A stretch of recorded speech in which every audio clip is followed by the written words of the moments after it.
राम मंदिर चढ़ावा चोरी मामले में पुलिस एक्शन मोड में है। पुलिस ने कल जेल में जाकर अविनाश शुक्ला से पूछताछ की थी। अब अविनाश के बारे में कई बड़े खुलासे हुए हैं। अविनाश शुक्ला लखनऊ के जिस योग सेंटर में रहता था, वहां से एक संदूक मिली है। इस संदूक पर राम राज्य कोष लिखा हुआ है, साथ ही इस पर पेटीएम का बारकोड भी लगा हुआ है। ये बारकोड ऑनलाइन दान देने के लिए लगा हुआ था। हमारे संवाददाता अभय पाराशर जब इस योग सेंटर पहुंचे तो ये संदूक और उस पर लिखा बारकोड साफ साफ नजर आ रहा था। सवाल यह है कि आखिर राम मंदिर में चढ़ावे का बारकोड अविनाश के कमरे में कैसे पहुंचा। इस कमरे में 2 और बक्से रखे हुए हैं। बताया जा रहा है कि दान चोरी के 5 लाख रुपए भी यहीं से बरामद हुए थे। चंदा चोरी आरोप में गिरफ्तार 8 आरोपी इस वक्त अयोध्या जेल में मौजूद हैं। इनमें से अविनाश शुक्ला से पुलिस ने जेल के अंदर पूछताछ की है। बताया जा रहा है कि अविनाश शुक्ला के पास से 79 लाख रुपए जो रिकवर हुए हैं, उसमें से सबसे ज्यादा अमाउंट अविनाश शुक्ला से रिकवर हुआ है। इस वक्त हम मौजूद हैं अयोध्या के कौशलपुरी इलाके में। कौशलपुरी इलाके के अंदर अविनाश शुक्ला का भाई अभिषेक एक योग सेंटर के अंदर एक योग गुरु से पिछले काफी समय से जुड़ा हुआ था और योग सेंटर ने यहां पर, ये जो आप कमरा देख रहे हैं, यहां पर रहने की जगह दी हुई थी। इसी तरीके से अभिषेक ने अपने भाई अविनाश को भी इसी योगा सेंटर से जोड़ा और यहां पर अविनाश शुक्ला भी रहने लगा। सबसे पहले इस कमरे को मैं आपको दिखा दूं। 5 जून को जो पुलिस की रेड हुई थी, ये सामान है अविनाश और साथ ही अभिषेक का। यहां पर पुलिस की रेड हुई थी और बताया जा रहा है कि इन ट्रंक के अंदर से ही कैश को बरामद किया और कैश बरामद करके पुलिस यहां से लेकर गई, जिसकी सीसीटीवी फुटेज सामने आई। उस वक्त आधिकारिक तौर पर शिकायत नहीं दी गई थी। चंपत राय के कहने पर पुलिस की टीम ने, और ये देखिए यहां पर राम राज्य कोष इस तरीके का एक पेटी यहां पर रखी हुई है, जिसके ऊपर एक क्यूआर स्कैन लगा हुआ है कि अगर किसी को पेमेंट करनी है तो वो इस पर स्कैन कर सकता है। लेकिन सवाल ये खड़ा हो रहा है कि ये इस तरह की पेटियां और इस तरह का क्यूआर स्कैनर यहां पर क्यों रखा हुआ था। ये चीजें मंदिर में होनी चाहिए थी, लेकिन इस कमरे के अंदर अविनाश और अभिषेक ने ऐसे बक्से क्यों रखे हुए थे। सीसीटीवी फुटेज भी सामने आई थी, जिसमें एक बैग लेकर जो रिकवरी का सामान था, जो कैश था, उसे यहां से लेकर जाया गया। और हमारे संवाददाता अभय पराशर जब योग सेंटर पहुंचे तो एक और बड़ा खुलासा हुआ। योग सेंटर में काम करने वाले सुंदर ने बताया कि अविनाश राम मंदिर में चढ़ावा की गिनती में लगने से पहले मंदिर के पास पानी बेचता था। अविनाश का भाई अभिषेक 2017 से डॉक्टर चैतन्य के इस योग केंद्र से जुड़ा था। वो यहां पर रहकर पढ़ाई कर रहा था। फिर वो प्राइमरी टीचर की नौकरी पर लग गया। नौकरी लगने के बाद उसने अविनाश को बुला लिया। हमारे साथ सुंदर जी मौजूद हैं जो इस योग सेंटर से जुड़े हुए हैं। सुंदर जी, कब से आप इस योग सेंटर से जुड़े हैं और कौन चलाते हैं इनको? हम 2005 से योग सेंटर से जुड़े हुए हैं। इसको योग सेंटर डॉक्टर चेतन योगाचार्य हैं, वही चलाते हैं। फैजाबाद में 2004 से आए हैं। 2005 से हम उनके साथ में उनकी सेवा में लगे हैं। तभी से हम जो है यहाँ योग सेवा में जुड़े हुए हैं। 5 जून को क्या हुआ था? पुलिस की टीम आई थी, किसको लेकर, क्या रिकवर हुआ? 5 जून को शाम को 6:30 से 7:30 की क्लास चल रही थी, तो हम 7:30 बजे आए। यहाँ चाय बना रहे थे, तो उसके बाद जो है अविनाश शुक्ला को लेके 2 पुलिस थी और 2 लोग और साथ में थे, तो यहाँ लेके अंदर आए। फिर उसके बाद हमको कहा आप बाहर जा सकते हैं। हम फिर बाहर चले गए, हमको बाहर निकाल दिए। हम चाय लेके चले गए बाहर। उसके बाद दरवाज़ा बंद कर लिए। उसके बाद क्या क्या लिए लोग निकाले, क्या उनसे जो है लिए अविनाश शुक्ला से जो कुछ। फिर इसके बाद हम जो है अपने घर चले गए। फिर अभिषेक शुक्ला फिर आए हैं यहाँ और वो क्या बताया अभिषेक ने बाद में कि पुलिस क्यों आई थी? अभिषेक शुक्ला फिर हम उनको फ़ोन कर दिए अभिषेक शुक्ला को कि आइए यहाँ पर, आपको आपके भाई को लेकर पुलिस आई है, अंदर में है और हम जा रहे हैं, अपना आके देखिए यहाँ। पुलिस की टीम ने, क्योंकि हमने सीसीटीवी फुटेज देखा, एक थैला लेकर जा रही थी साथ में, वो कैश, कितना कैश रिकवर किया? अब ये सर हमें नहीं मालूम कितना कैश था, लेकिन ये जो है बैग तो हमने भी देखा है जो है उसमें से अब मोबाइल पर आ रहा है कि यहाँ से बैग लेके निकले हैं, गाड़ी में बैठाए हैं पुलिस वाले। अभिषेक और जो अविनाश है, जब ये यहाँ पर रहते थे तो आपको लगा कि अचानक से अविनाश शुक्ला के पास पैसा बहुत ज़्यादा आने लग गया, उसका हाव भाव लाइफस्टाइल चेंज हुआ? अब ये सर जो अब शेख शुक्ला तो जो यहाँ 2017 से रह रहा था, बीटीसी की तैयारी किया, उसके बाद नौकरी 2020-21 में उसको नौकरी मिल गई। उसके बाद में वो अपना यहाँ से पढ़ाता था, पढ़ाने के बाद में अपना तो पहले तो वो वैसे ही था, नॉर्मली बच्चा था। उसके बाद में गुरुजी ने उसका मदद की, अब वो नौकरी पा गया। एक और था अनिल मौर्य था, उसको भी नौकरी 2020 में मिली, पर वो सुल्तानपुर में अपना जॉब पा गया। और ये जो है अपना प्राइमरी के मास्टर हो गए जो है। उसके बाद में तो अब ये लोग तो अपना भाई वो कमा रहा था जो है, अब शेख तो उसका तो था, लेकिन इसके भाई को अपने जो है लाके लगाया, बेरोजगार था अपना पिछले साल 2025 में जो है मार्च में इसको लाके अपना 2025 मार्च में जो है इसको गणना में लगा दिया। पहले तो ये पानी वानी बेचता था अयोध्या में, हनुमान गुफा के पास में बोतल का, और उसके बाद में फिर वो नहीं बेच पाया, उसके बाद में ये गणना में लगा दिया अपना जो है। पुलिस ने पिछले रविवार को जब सभी आरोपियों के घरों पर छापे मारे थे तो इस योग सेंटर पर भी पुलिस पहुंची थी। योग केंद्र से जुड़े लोगों का कहना है कि रेंट पर नहीं बल्कि अविनाश के भाई को गुरुजी ने रहने की जगह दी थी। कई लोग यहां से रहकर नौकरी करते थे, उनमें अविनाश शुक्ला भी शामिल है। यहीं रहने के बाद उसकी नौकरी राम मंदिर चढ़ावा की गिनती में हुई थी। मैम क्या नाम है आपका? जी सीमा तिवारी। सीमा जी, ये जो योग सेंटर है ये किसका योग सेंटर है और कब से है? ये पिछले 20-22 वर्षों से डॉक्टर चैतन्य जी का सेंटर है और यहाँ पर निरंतर 365 दिन योग साधना का कार्य चलता है और हमारे सभी साधक करीब 150 लोग यहाँ प्रतिदिन अभ्यास करते हैं। इस सेंटर के अंदर एक बार पुलिस ने छापेमारी की। अविनाश और अभिषेक कौन है और वो इस सेंटर में क्या कर रहे थे? मेरे जो गुरुजी हैं उन्होंने बहुत सारे बच्चों को पढ़ाया लिखाया, उनकी पढ़ाई की व्यवस्था की, रहने खाने को दिया उनको। और ऐसे कई सारे बच्चे हैं जो यहाँ पढ़ लिख कर अलग अलग जगहों पर जॉब कर रहे हैं। उसमें से एक अभिषेक भी है। अभी पिछले 2-3 साल पहले शायद उसकी नौकरी लगी, प्राइमरी में अध्यापक है। उसके बाद जैसा सभी करते हैं कि एक बच्चे को नौकरी मिलती है तो सोचता है कि मैं अपने सभी भाइयों बहनों की मदद करूं, तो वो अपने भाई को लेकर आया यहाँ करीब 1.5 साल पहले और अविनाश को लेकर आया। और अविनाश बहुत शांत रहता था, ज़्यादा बात नहीं करता था। फिर उसकी नौकरी राम मंदिर में पता चला कि उसकी नौकरी वहाँ लग गई और फिर बाद में अभी पता चला कि गबन में उसका नाम आया। इस सेंटर में सिर्फ वो रहते थे, जुड़े हुए थे, लेकिन कमरा यहाँ पर कैसे उनको रहने के लिए दिया हुआ था? मैं देख रहा हूँ उनका सामान भी रखा हुआ है यहाँ पर। मैंने बताया ना कि गुरुजी के टाइम से ही है वहाँ, जब हमारे गुरुजी भी यहीं रहते थे। अभी पिछले 2 वर्षों से उनकी तबीयत खराब हो गई तो उनका एक आश्रम है विवेक सृष्टि, वो वहाँ चले गए अपनी फैमिली के पास और अभिषेक यहीं पे रहने लगा। तो वो यहीं पे रहता था, उसका कुछ सामान है और थोड़ा बहुत खाने पीने का सामान है, तो वो यहीं रहता था। उसका गांव जब छुट्टियां होती थी तो गांव में चला जाता था, नहीं यहीं रहता था। हमने देखा कि यहाँ पर बड़े बड़े ट्रंक रखे हैं और पुलिस ने यहाँ से कैश रिकवरी की थी। साथ ही एक छोटा पेटी में देख रहा हूँ जिसपे QR कोड लगा हुआ है। इस तरीके का सामान यहाँ पर रखा हुआ है। ये जो कंबल वगैरह रखने, ये जो सारे कंबल जिन पर योग होता है वो सारे कंबल इन बक्सों में रखे जाते हैं। आप खोल कर देखेंगे तो अभी भी आपको उसमें कंबल ही मिलेंगे।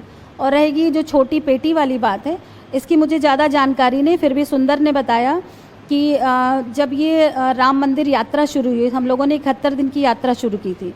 जब मंदिर नहीं बना था, इसका आंदोलन हम लोगों ने किया है कि यहाँ पर मंदिर बनना चाहिए। तो 71 दिन की यात्रा गुरुजी के आश्रम से लेकर राम मंदिर तक पैदल हम लोग रोज जाते थे प्रतिदिन 71। आप सोशल मीडिया पे देखेंगे आपको मिल जाएगा। फिर उसके बाद जब ये आदेश आया तब ये पेटी बता रहे हैं कि उसी समय दी गई थी कि आप जिससे दान कलेक्ट करना चाहते हैं, ऐसा सुंदर ने बताया। और कल अयोध्या जेल में पुलिस ने अविनाश शुक्ला से लगभग 4 घंटे तक पूछताछ की। जांच टीम की अगुवाई कर रहे अयोध्या के सीओ आशुतोष तिवारी कोर्ट से परमिशन मिलने के बाद अविनाश से पूछताछ करने के लिए पहुंचे थे, लेकिन जेल से निकलने के बाद उन्होंने मीडिया के किसी भी सवाल का जवाब नहीं दिया।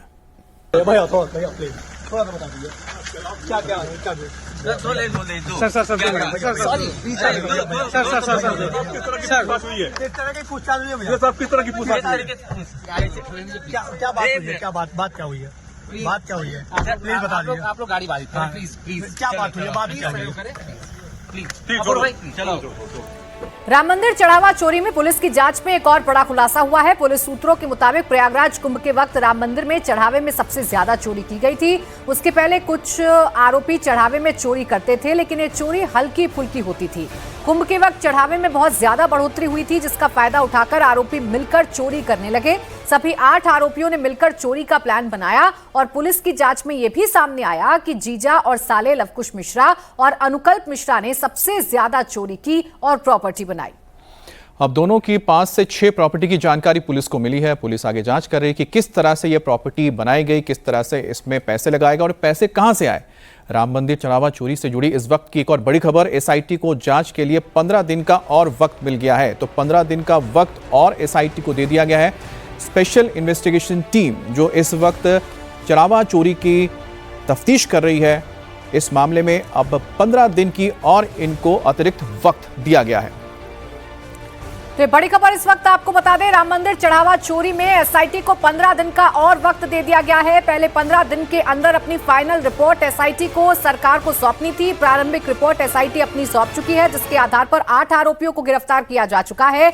चंपत राय का इस्तीफा हो चुका है, अनिल मिश्रा का इस्तीफा हो चुका है। लगातार उन लोगों से भी पूछताछ की जा रही है। अब बड़ी खबर यह है कि एसआईटी को जांच के लिए 15 दिन का और वक्त दे दिया गया है, यानी 15 दिन और एक्स्ट्रा दे दिए गए हैं। इस मामले में कितने किरदार हैं, कितने बड़े लोग हैं, ये सब कुछ एसआईटी पता लगाने की कोशिश कर रही है। क्या चंपत राय की कोई भूमिका है, क्या अनिल मिश्रा की कोई भूमिका है, गोपाल राव की कोई भूमिका है? अगर पहले से ही राम जन्मभूमि ट्रस्ट में जो जिम्मेदार लोग हैं उनको इस बात का पता था कि चढ़ावा चोरी हो रही है, टिन्नू यादव चढ़ावा चोरी कर रहा है, अनुकल्प मिश्रा चढ़ावा चोरी कर रहा है, तो कोई लिखित सूचना पुलिस को क्यों नहीं दी गई, सरकार को इसके बारे में क्यों नहीं बताया गया? इन तमाम सवालों पर आगे जांच की जा रही है और इसीलिए 15 दिन का एक्स्ट्रा टाइम एसआईटी को जांच के लिए दे दिया गया है।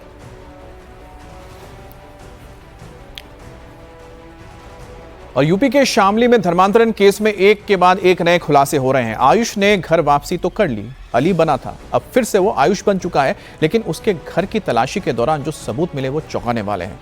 ये बड़ी खबर आपको हम बता दें कि शामली धर्मांतरण केस में एक और खुलासा हुआ। आयुष के घर से पुलिस को एक डायरी मिली है जिसमें I am on the mission लिखा है। अली ने बनने के बाद, यानी कि आयुष जब अली बना उसके बनने के बाद अपनी मेल आईडी का पासवर्ड 2047 रखा था और इसे भी डिकोड करने की कोशिश की जा रही है। आयुष के घर से एक चाकू भी मिला था। पुलिस अब उस मौलवी की तलाश कर रही है जिसने आयुष का धर्म परिवर्तन करवाया था। आयुष मलिक शामली का रहने वाला है। 7 जून को उसने इस्लाम धर्म अपना लिया था। जिम ट्रेनर चांदनी कुरैशी से उसने निकाह भी कर लिया था। चांदनी ने उसे अपने प्यार के झांसे में फंसाया, फिर उसका धर्म परिवर्तन करवा दिया। आयुष मलिक को अपनी गलती का एहसास हुआ तो उसने फिर से हिंदू धर्म अपना लिया और अपने घर वापस आ गया। पुलिस ने चांदनी और उसके पिता को तो गिरफ्तार कर जेल भेज दिया है, लेकिन धर्मांतरण करवाने वाले मौलाना की तलाश जारी है। खबर मिली है कि वो अंडमान या चेन्नई में छिपा हो सकता है। आयुष मलिक भले ही घर वापसी कर चुका है, लेकिन जो सबूत पुलिस को मिल रहे हैं उनकी जांच के बाद कुछ चौंकाने वाले खुलासे हो सकते हैं। अव्वल तो जो डायरी मिली है उसमें आई एम ऑन मिशन लिखा है और उसके नीचे आयुष का नाम भी लिखा है। ये पता लगाने की चुनौती है कि आयुष किस मिशन पर था। पुलिस चाहे तो उससे सख्ती से पूछताछ कर सकती है और ये पता लगा सकती है। बहरहाल आयुष के घर से एक चाकू भी मिला है। इतनी बरामदगी के बावजूद आयुष पुलिस की कस्टडी में क्यों नहीं है, ये बड़ा सवाल है। आयुष ने मेल आईडी का पासवर्ड 2047 रखा था।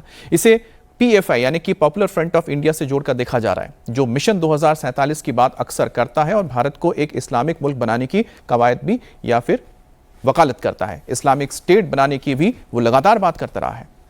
और अतुल भाटिया हमारे सहयोगी इस वक्त जुड़ गए ज्यादा जानकारी के साथ। अतुल, घर वापसी तो आयुष ने कर ली, लेकिन घर वापसी के बाद उसके घर से जो कुछ बरामद हो रहा है वो संदिग्ध भी है। क्या कर रही है पुलिस कार्रवाई में? देखिए प्राची, पुलिस के लिए क्योंकि सबसे बड़े दवा कारोबारी हैं जो आयुष मलिक के पिता हैं, वो शामली के और बड़े बिजनेसमैन हैं, तो उनके बेटे के साथ अगर इस तरीके से धर्मांतरण का मामला आता है तो उसके बाद से पुलिस एक्टिव होती है, क्योंकि आयुष के पिता ने ही पुलिस को शिकायत दी थी, जिसके बाद इस पूरे मामले में एफआईआर दर्ज की गई और इसके बाद ही आयुष की जो पत्नी यानी कि जो चांदनी कुरैशी है और उसके पिता और उसके फुफेरे भाई को पुलिस ने अरेस्ट किया था। इसके बाद जब आयुष मलिक घर आता है, क्योंकि पहले हमने देखा कि उसके बड़े बाल थे, बड़ी दाढ़ी बढ़ गई थी, उसने ये वीडियो वीडियो बनाया था जिसके अंदर उसने कहा कि उसने इस्लाम धर्म कबूल कर लिया है, और उसके बाद जो अब नया वीडियो आया है जिसमें दिखता है कि उसके बाल जो है वो पूरे तरीके से साफ हो चुके हैं, दाढ़ी उसने बिल्कुल हटवा ली है, और उसने कहा जो वीडियो नया है उसमें यह कहा कि उसने सनातन धर्म जो है वो अपना लिया है, पूजा पाठ करते हुए दिखा, अपने घर के बड़े लोगों के पैर छूते हुए इस वीडियो के अंदर दिखा। लेकिन जो पुलिस की इन्वेस्टिगेशन है वो बड़ी चौंकाने वाली है, क्योंकि घर से एक बड़ा चाकू जो है वो पुलिस ने रिकवर किया। इसके अलावा जो डायरी मिली जिसके अंदर आई एम ऑन मिशन और नीचे आयुष मलिक नाम लिखा हुआ था, तो वो किस मिशन में था ये पुलिस की बड़ी तफ्तीश है। इसके अलावा जो 2047, क्योंकि जब ये धर्मांतरण होता है आयुष का, उसके बाद वो एक मेल आईडी बनाता है जिसका पासवर्ड 2047 बनाता है, और कहीं ना कहीं पीएफआई से जोड़कर पुलिस इसको देख रही है। और क्योंकि पीएफआई लगातार ये बात कहती रही, क्योंकि एक प्रतिबंधित संगठन है पीएफआई, काफी उसके जो जितने भी सदस्य हैं उनको अरेस्ट जो है वो एनआईए और बाकी जो एजेंसियां हैं वो कर चुकी है, और पीएफआई कहीं ना कहीं ये कहती है कि 2047 तक वो भारत को एक मुस्लिम राष्ट्र बनाने की उसकी वकालत करती रही है। तो कहीं ना कहीं इस 2047 जो पासवर्ड है उसको भी पुलिस इससे जोड़कर देख रही है। लेकिन क्योंकि आयुष अभी घर पहुंचा है, अभी अपने माँ बाप के साथ है, बताया जाता है कि नोएडा में अपनी बड़ी बहन के यहाँ रह रहा है, तो वहां क्योंकि अभी उससे पूछताछ, पुलिस का कहना है कि पूछताछ कुछ समय बिल्कुल अतुल, पूछताछ के बाद, छानबीन के बाद ही पता चलेगा कि किस मिशन पर आयुष था। शुक्रिया आपका तमाम जानकारी के लिए। जुलाई के फर्स्ट डे में क्लाउड बस से हाहाकार मच गया है। 22 राज्यों में आसमानी आफत के अलर्ट के बीच हिमाचल प्रदेश में बादल फटने से तबाही मची है। लाहौल स्पीति में बादल फटने से सैलाबी अटैक हुआ है। सड़कों पर चट्टानों का ढेर टूटकर ऊंचाई से गिरा। मलबा भरने से हाईवे पूरी तरह से बंद हो चुका है। वहीं नॉर्थ ईस्ट में इस वक्त सबसे ज्यादा हालात खराब हैं। अरुणाचल प्रदेश के 9 जिले सैलाब और लैंडस्लाइड की मार से बेहाल हैं। 1 लाख लोग प्रभावित हुए हैं। असम में भी कई नदियां खतरे के निशान से ऊपर हैं। तिनसुनिका डिवीजन में ब्रिज डैमेज होने से रेल सेवा ठप हो गई है। 100 से ज्यादा गांव यहां डूब गए हैं। उत्तराखंड, यूपी, एमपी में भी बारिश का अलर्ट है। सीहोर में कल तेज बारिश के चलते हालात बेकाबू हो गए। सड़कों पर दरिया बहने लगा। कई बाइक पानी के तेज धार में बह गए। हिमाचल प्रदेश, उत्तराखंड में 5 जुलाई तक अलर्ट दिया गया है। महाराष्ट्र के 24 जिले भी इस वक्त बारिश के अलर्ट से प्रभावित हैं। मुंबई में बारिश के चलते कई इलाकों में पानी भरा हुआ है। समंदर में ऊंची लहरों के चलते लोगों को किनारे तक नहीं जाने की चेतावनी दी गई है। अरुणाचल प्रदेश में इस वक्त सबसे ज्यादा हालात खराब हैं। भूस्खलन की दिल दहला देने वाली तस्वीर भी सामने आई है। यहां पहाड़ का बड़ा हिस्सा अचानक टूटकर तहस नहस हो गया। लीकाबाली के सीजी मागी ब्लॉक पॉइंट पर यह तबाही का मंजर देखने को मिला, जिसके बाद हड़कंप मच गया।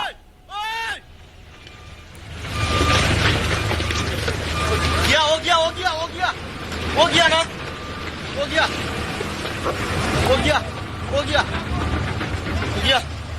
ओए!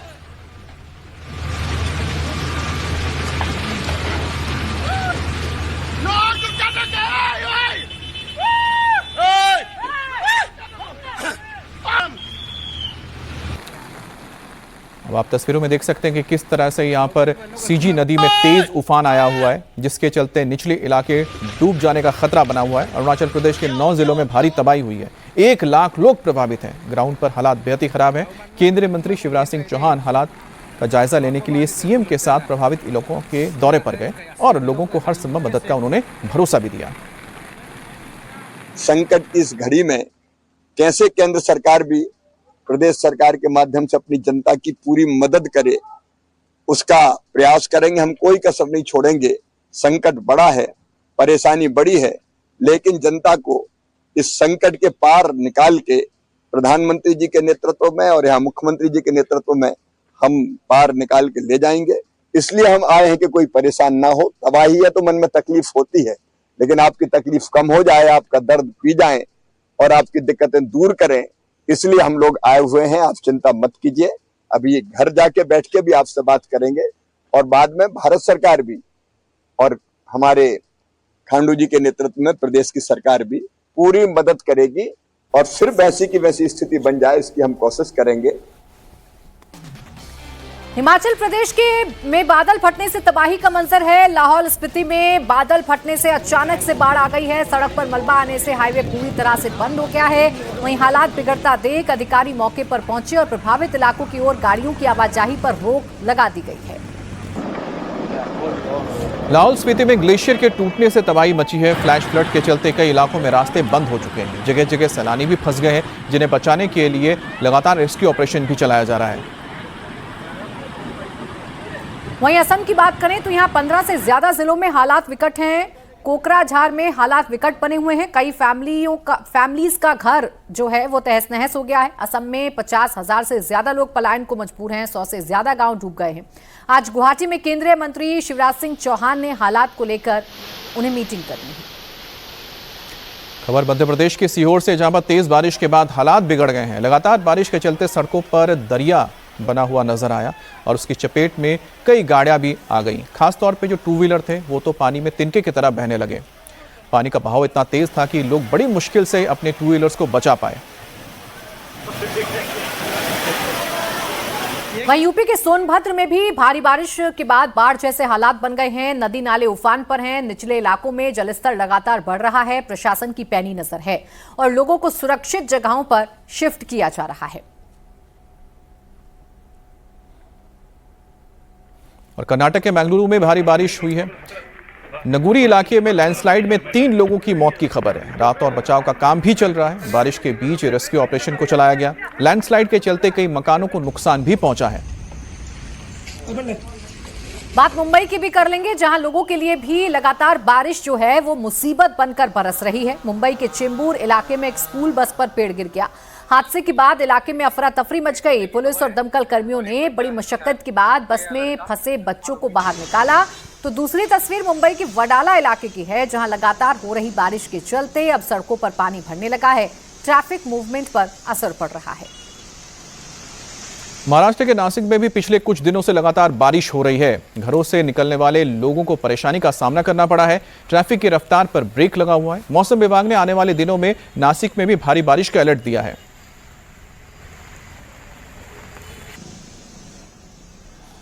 तो ये तस्वीरें आप देख रहे हैं किस तरह से नासिक में भी बारिश के बाद कई इलाकों में पानी भर गया है और पानी भर जाने के चलते लोगों को खासी परेशानी का सामना करना पड़ा है। स्कूल भी इससे बच नहीं पाए हैं।